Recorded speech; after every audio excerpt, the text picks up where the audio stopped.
വിരാട് കോഹ്ലിയുടെ വീരോചിത പോരാട്ടത്തിനും ഇന്ത്യയെ രക്ഷിക്കാൻ കഴിഞ്ഞില്ല. ന്യൂസിലൻഡിനെതിരെയുള്ള അവസാന ഏകദിന മത്സരത്തിൽ ഇന്ത്യക്ക് 41 റൺസിൻ്റെ തോൽവിയും പരമ്പര നഷ്ടവും. ന്യൂസിലൻഡ് നേടിയ 337-8 എന്ന പടുകൂറ്റൻ സ്കോർ ചേസ് ചെയ്ത ഇന്ത്യയുടെ പോരാട്ടം 296 റൺസിൽ അവസാനിക്കുകയായിരുന്നു. ഇന്ന് സെഞ്ചുറി നേടി ഒരിക്കൽ കൂടി ഇന്ത്യയുടെ പേടി സ്വപ്നമായി മാറിയ കിവീസ് ഓൾറൗണ്ടർ ഡാരിൽ മിച്ചലാണ് പ്ലെയർ ഓഫ് ദ മാച്ച്. 3 മത്സരങ്ങളിൽ നിന്ന് 2 സെഞ്ചുറിയും 1 അർദ്ധ സെഞ്ചുറിയും ഉൾപ്പെടെ 352 റൺസ് നേടിയ ഡാരിൽ മിച്ചൽ തന്നെയാണ് പ്ലെയർ ഓഫ് ദ സീരീസും. 71-4 എന്ന നിലയിൽ മുൻനിര തകർന്ന ടീമിനെ തോളിലേറ്റി പൊരുതി സെഞ്ചുറി നേടിയ കോഹ്ലി വിജയത്തിനടുത്തെത്തിയ ശേഷം പുറത്തായതോടെ ഇന്ത്യ പരാജയം രുചിക്കുകയായിരുന്നു.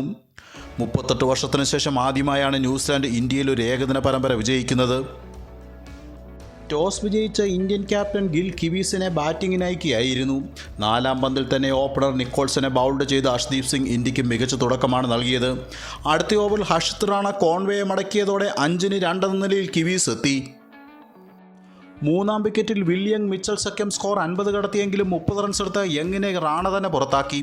എന്നാൽ 4-ാം വിക്കറ്റിൽ ഒത്തുചേർന്ന മിച്ചൽ ഗ്ലെൻ ഫിലിപ്സ് കൂട്ടുകെട്ട് ഇന്ത്യൻ ബൗളിങ്ങിനെ അനായാസം നേരിട്ട് കിവീസിനായി മികച്ച പ്രകടനം പുറത്തെടുത്തു.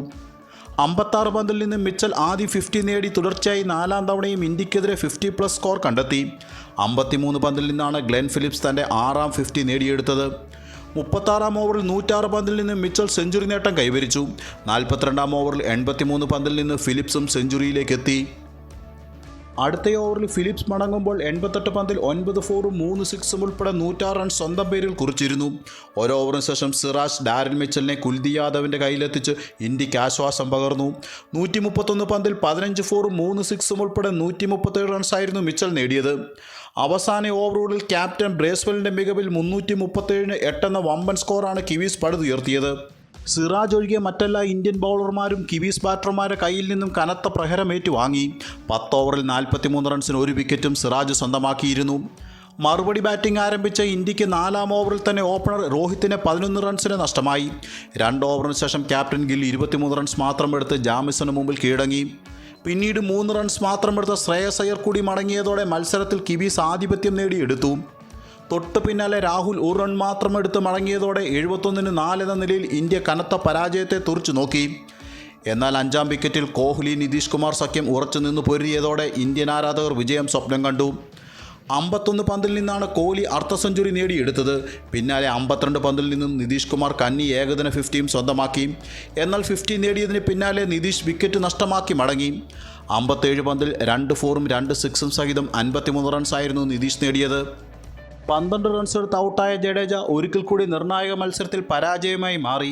ഇന്ത്യക്ക് വീണ്ടും പ്രതീക്ഷ നൽകുന്നതായിരുന്നു 7-ാം വിക്കറ്റിലെ കോഹ്ലി റാണ കൂട്ടുകെട്ട്. 40-ാം ഓവറിൽ കോഹ്ലി 91 പന്തിൽ നിന്നും തൻ്റെ 54-ാം ഏകദിന സെഞ്ചുറി പൂർത്തിയാക്കി. ഏകദിനത്തിൽ ന്യൂസിലൻഡിനെതിരെയുള്ള 7-ാം സെഞ്ചുറി കൂടിയായിരുന്നിത്. ഇതിനിടയിൽ വമ്പനടികൾ പുറത്തെടുത്ത റാണ 41 പന്തിൽ നിന്നും കന്നി 50 നേടിയെടുത്തു. 1 പന്തിന് ശേഷം റാണ 52 റൺസ് എടുത്ത് മടങ്ങിയത് ഇന്ത്യക്ക് തിരിച്ചടിയായി. തൊട്ടടുത്ത പന്തിൽ സിറാജ് ഗോൾഡൻ ഡക്കായി മടങ്ങിയതോടെ ഇന്ത്യൻ പ്രതീക്ഷകൾ മുഴുവൻ വിരാട് കോഹ്ലിയിലേക്ക് കേന്ദ്രീകരിച്ചു. എന്നാൽ അടുത്ത ഓവറിൽ കോഹ്ലിയുടെ വിക്കറ്റ് ഇന്ത്യക്ക് നഷ്ടമായി. മിച്ചൽ പിടിച്ച് പുറത്താകുമ്പോൾ 108 പന്തിൽ 10 4-ഉം 3 6-ഉം ഉൾപ്പെടെ 124 റൺസായിരുന്നു ആ ബാറ്റിൽ നിന്നും പിറന്നത്. അതേ ഓവറിൽ തന്നെ കുൽദീപ് യാദവ് റണ്ണൌട്ടായതോടെ മത്സരവും പരമ്പരയും കിവീസ് സ്വന്തമാക്കി.